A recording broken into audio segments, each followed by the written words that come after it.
उसका नाम नहीं कटा हुआ है, किसी की शादी हो गई है वो भी नाम नहीं कटा है, पेंडिंग में सब चला जा रहा है, जिसके कारण प्रोजेक्ट नहीं आ रहा है और हम लोगों का वेतन रोक करके जो है तो परेशान किया जा रहा है।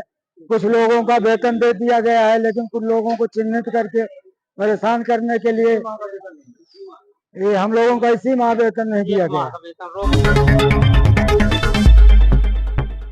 जन जन की आवाज, सिटी न्यूज एमपी। निलंबन प्रस्ताव को लेकर मऊगंज नगर परिषद के कर्मचारियों के बीच मचा हड़कंप। बता दें कि नगर परिषद मऊगंज के 7 कर्मचारियों का सीएमओ ने रोका वेतन, अब निलंबित करने भेजा प्रस्ताव, कलेक्टर से कर्मचारियों ने लगाई गुहार। नगर परिषद मऊगंज के 7 कर्मचारियों का सीएमओ महेश पटेल ने वेतन रोक दिया और अब निलंबित करने का प्रस्ताव भेजा है और इन कर्मचारियों को नोटिस भी जारी किया है। आक्रोशित कर्मचारियों मऊगंज कलेक्टर से मिलकर सीएमओ महेश पटेल की मनमानी पर रोक लगाने की मांग किए है। कर्मचारियों का कहना है कि शासन द्वारा हितग्राहियों की केवाईसी कराने के निर्देश दिए गए हैं, जिसमें से नगर परिषद द्वारा कर्मचारियों की ड्यूटी लगाई गई है। यह कर्मचारी घर घर जाकर ई-केवाईसी भी कर रहे हैं, पर जिन हितग्राहियों की ई-केवाईसी होना है उसमें से ज्यादातर हितग्राहियों का मोबाइल आधार कार्ड से लिंक नहीं है। कई हितग्राही सूरत, गुजरात, झारखंड में प्राइवेट नौकरी कर रहे हैं।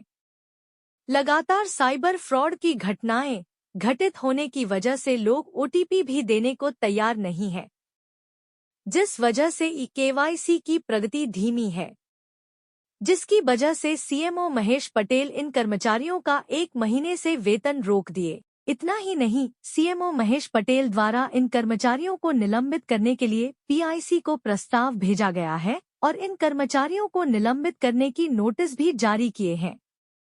जिन कर्मचारियों का वेतन रोका गया है उनमें से रामनरेश दुबे, पुष्पराज पटेल, अजय शुक्ला, प्रकाश सिंह, दीपक साकेत, गौरी शंकर तिवारी, जयप्रकाश दुबे का नाम शामिल है। अब इन कर्मचारियों के सामने अपने परिवार का पालन पोषण करने की समस्या आ गई है। क्या नाम है आपका? पुष्पराज पटेल, नगर पंचायत मऊगंज में।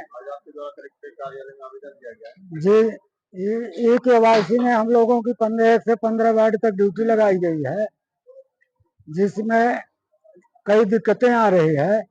जैसे कि मान लीजिए कि कोई किसी का बच्चे का अपडेट नहीं है मोबाइल आधार से, वो समस्या हो रही है। कोई आदमी छत्तीसगढ़ में, झारखंड में है, ओटीपी नहीं दे रहा।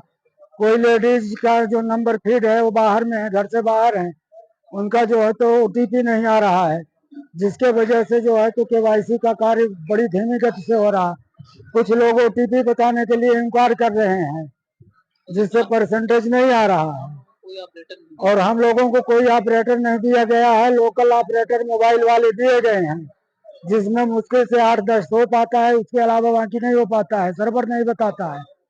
और हम लोगों की इसी गर्मी में हालत खराब है, पानी के लिए तबीयत गड़बड़ हो रही है। हम लोगों का वेतन रोक दिया गया है पीआईसी से और बोला जा रहा है कि तुम लोगों को निलंबित कर देंगे, केवाईसी नहीं होगी तो। हम लोगों के पास काफी दिक्कतें आ रही है, जबकि और अलग जगह में ड्यूटी लगाई गई है।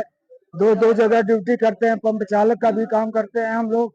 इसके बाद खाली टाइम में ई-केवाईसी करने जाते हैं, जिसमें सुबह से हम लोग शाम तक वहीं मेहनत करते हैं, लेकिन उसका रिजल्ट नहीं आ पा रहा है। क्योंकि क्या है कि कोई ओटीपी बताने के लिए तैयार नहीं है। किसी के घर में कोई मर गया है, उसका नाम नहीं कटा हुआ है, किसी की शादी हो गई है वो भी नाम नहीं कटा है, पेंडिंग में सब चला जा रहा है, जिसके कारण प्रोजेक्ट नहीं आ रहा है और हम लोगों का वेतन रोक करके जो है तो परेशान किया जा रहा है। कुछ लोगों का वेतन दे दिया गया है, लेकिन कुछ लोगों को चिन्हित करके परेशान करने के लिए ये हम लोगों का इसी माह वेतन नहीं दिया गया, वेतन रोक दिया गया है और निलंबित करने के लिए बोला गया है। आवेदन दिया तो कलेक्टर साहब बोले हैं कि भाई ले जा करके आवेदन सीएमओ को दो और सीएमओ साहब तुम लोगों की भुगतान करें और तुम लोग केवाईसी का काम करते रहो, गति में लाओ।